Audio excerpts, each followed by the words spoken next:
अस्सलाम वालेकुम वरहमतुल्लाहि वबरकातुहू। बैरून मुल्क में फंसे हुए तारिकीन वतन के लिए वापसी का तरीक़ाकार। खबर की तरफ बढ़ने से पहले अगर आपको हमारी वीडियो अच्छी लगे तो इसको लाइक कर दें और चैनल को सब्सक्राइब कर दें। तफसीलात के मुताबिक मौजूदा सूरत हाल में रियासत की ज़रूरत के मुताबिक इन तारिकीन वतन को तरजीह दी जाएगी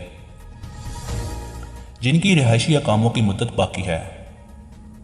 ऐसे तारिकीन वतन 3 मराहल में वापस आ सकेंगे। ये तरीक़ाकार इसलिए वाज़िया किया गया है ताकि आने वाले मुसाफिर को कसीर तादाद के बायस कुवैत बैनुल-अक़वामी एयरपोर्ट पर हजूम ना हो सके। ज़राए का कहना है कि पहले मरहले में डॉक्टर, नर्सें, जजेस, पब्लिक और उस्ताज़ा शामिल हैं, जबकि इसकी तैयारी के लिए मुख्तलिफ वज़ारतों से डाटा इकट्ठा करने का काम जारी कर दिया गया है। ज़राए ने बताया कि वज़ारत दाखिला ने वज़ारत ख़ारजा से मौसूल होने वाले एक सरकारी ख़त के जवाब में अपने बयान में दरख्वास्त की कि कुवैत का कानूनी रिहायशी अकामा रखने वाले इन तारकीन वतन की वजाहत करें जिनको मुल्क में दाखिले की इजाज़त है। दाखिले के तरीक़ेकार की वजाहत करते हुए वज़ारत दाखिला के ज़राए ने बताया कि तारकीन वतन का मुल्क में दाखिला 3 मराहल में हो सकता है।